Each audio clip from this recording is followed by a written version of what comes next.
ಅಲ್ಲ ಅಂಥ ಶಕ್ತಿ ಬರಲಿ ಅಂತೇಳಿ ನಾನು ದೇವ್ರಿಗೆ ಪ್ರಾರ್ಥನೆ ಮಾಡ್ತೇನೆ.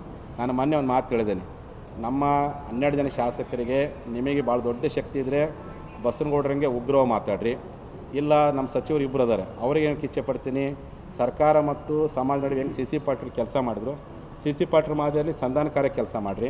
ಇನ್ನು ನಮ್ಮ ಹಿರಣ್ಣ ಕಾರಡೆ ಅವರು, ಸಿದ್ದು ಸೌದಿ, ಅರವಿಂದ್ ಬೆಲ್ಲದು, ಮಹೇಶ್ ಕುಮಟು ಎಲ್ಲರೂ ಸರ್ಕಾರ ಮತ್ತು ಸಮಾಜ ನಡುವೆ ಸೌಹಾರ್ದತೆಗೆ ಚರ್ಚೆ ಮಾಡ್ತಿದ್ರು.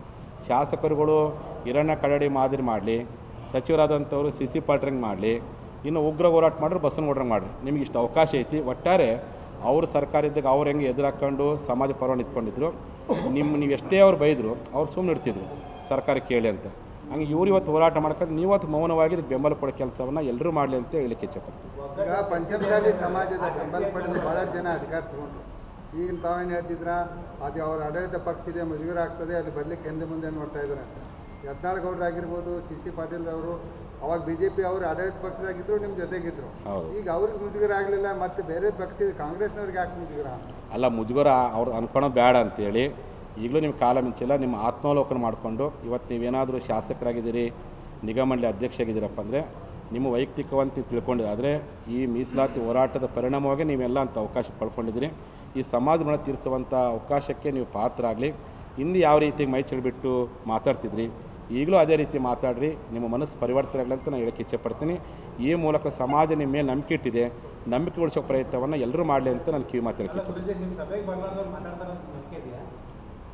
ಮಾತಾಡಲಿ ಅಂತ ಹೇಳ್ತೇನೆ, ಆ ಶಕ್ತಿ ಕೊಡಲಿ ದೇವರವ್ರಿಗಂತ. ಅಲ್ಲ, ನಾನು ಪ್ರೀತಿ ಅಲ್ಲ, ಅವ್ರಿಗೆ ನಾನು ಎಚ್ಚರಿಕೆ ಕೊಡೋದು ಮಾಡೋಕ್ಕೆ ಹೋಗಲ್ಲ. ಅವ್ರ ಮನಸ್ಸು ಪರಿವರ್ತನೆ ಆಗಲಿ. ನಾನೇನಾದರೂ ಎಚ್ಚರಿಕೆ ಕೊಡೋಕೆ ಕೆಲಸ ಮಾಡೋಕ್ಕಲ್ಲ, ಅದು ನೀವು ಜನ ಉತ್ತರ ಕೊಡ್ತಾರೆ. ಆಯಾ ಮತಕ್ಷೇತ್ರ ಜನತೆ ಬಿಟ್ಟು ಒಬ್ಬ ಬರಲಿದ್ದಕ್ಕೆ